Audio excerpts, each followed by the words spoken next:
Adik-adik, hari ini kita akan mendengarkan firman Tuhan lagi dari Tante Vera. Anak-anak, bagaimana keadaan kalian? Hari-hari ini kita sudah berterima kasih ya bisa sekolah tatap muka, ketemu sama teman-teman. Tapi mungkin beberapa sekolah harus kembali ditutup karena ada teman-teman mungkin atau murid-murid yang kena COVID. Kita berdoa supaya mereka yang sakit cepat sembuh. Anak-anak, kadang memang kita juga mengalami ketakutan. Ada mungkin yang takut kena COVID, takut menghadapi ulangan, takut tidak naik kelas, takut mau pindah di sekolah yang baru, bermacam-macam hal yang kita alami. Sebagai manusia, memang ada hal-hal yang bisa membuat kita khawatir atau takut. Bagaimana cara menghadapi kekhawatiran, ketakutan? Kalau kita merasa kita tidak sanggup, ada satu cara. Ketika Yakub, dia pergi meninggalkan orang tuanya karena dia takut kepada Esau kakaknya. Karena Esau merasa hak kesulungannya sudah diambil oleh Yakub. Padahal Esau lupa bahwa dia sendiri yang menjual hak kesulungannya kepada Yakub. Tetapi pada waktu itu Esau benar-benar marah. Sampai Esau berniat untuk melakukan hal yang buruk terhadap Yakub. Kalian tahu, akhirnya Yakub disuruh oleh mamanya, kamu pergi ke Haran kepada keluargaku. Tetapi satu waktu Yakub ingin kembali ke tempat di mana orang tuanya ada. Walaupun ternyata selama kepergian Yakub, ayah dan ibu Yakub telah meninggal dunia. Tapi Yakub akan kembali ke tempatnya. Yakub membawa istri, membawa anak-anak, membawa banyak kekayaannya, kambing domba. Karena waktu itu begitulah ya, harta kekayaan diukur dari ternak yang mereka punya. Tetapi semakin dekat dengan tempat yang Yakub tuju, semakin dekat dengan kampung halamannya, dia mengalami ketakutan. Apalagi setelah dia dengar dari pembantunya yang dia utus untuk jalan duluan, jadi pembuka jalan, melihat keadaan.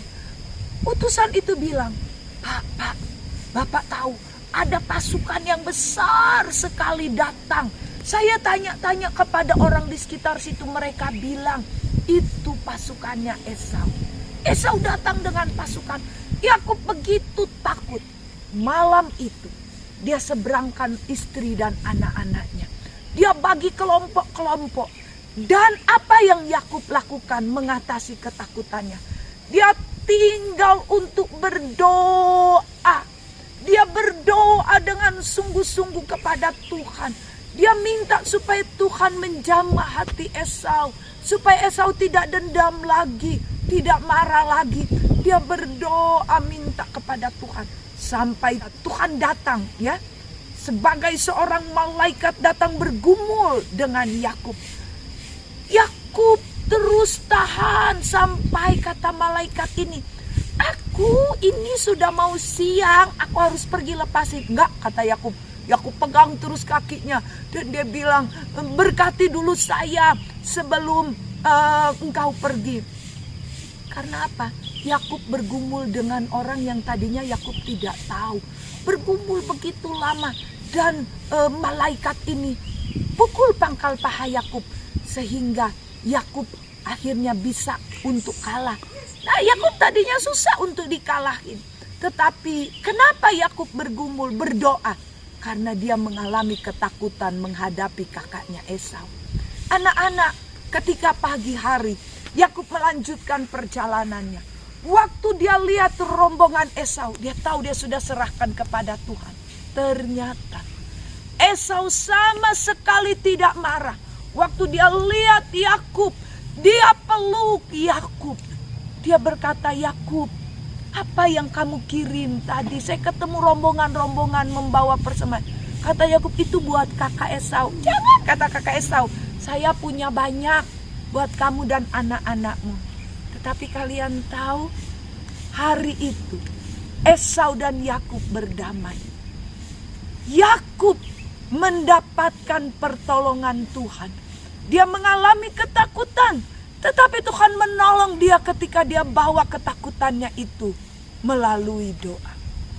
Anak-anak, apapun masalah kalian yang bisa membuat kalian takut mengatasinya, berdoalah dengan sungguh-sungguh kepada Tuhan. Minta pertolongan dari Tuhan. Tuhan akan menolong kalian mengatasi ketakutan kalian, menyelesaikan masalah kalian dengan cara Tuhan yang luar biasa. Sebab Dia Allah yang Maha Kuasa dan segala sesuatu ada di dalam tangannya. Dia sanggup menolong Yakub, Dia sanggup menolong kita juga. Asal kita bawa setiap kesulitan hidup kita melalui doa kita kepada Tuhan. Roma 8 ayat 26. Demikian juga Roh membantu kita dalam kelemahan kita, sebab kita tidak tahu bagaimana sebenarnya harus berdoa, tetapi Roh sendiri berdoa untuk kita kepada Allah dengan keluhan-keluhan yang tidak terjawab. Teman-teman, mari kita berdoa.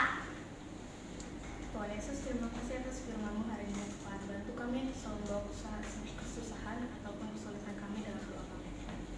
Dalam nama Tuhan Yesus Kristus kami telah berdoa. Haleluya. Terpujilah nama Tuhan. Tuhan Yesus memberkati kalian. Tuhan Yesus menolong kalian menyelesaikan banyak masalah mungkin dalam hidup kalian. Selama ada Tuhan, ada pertolongan. Puji Tuhan, sampai berjumpa lagi. Dah.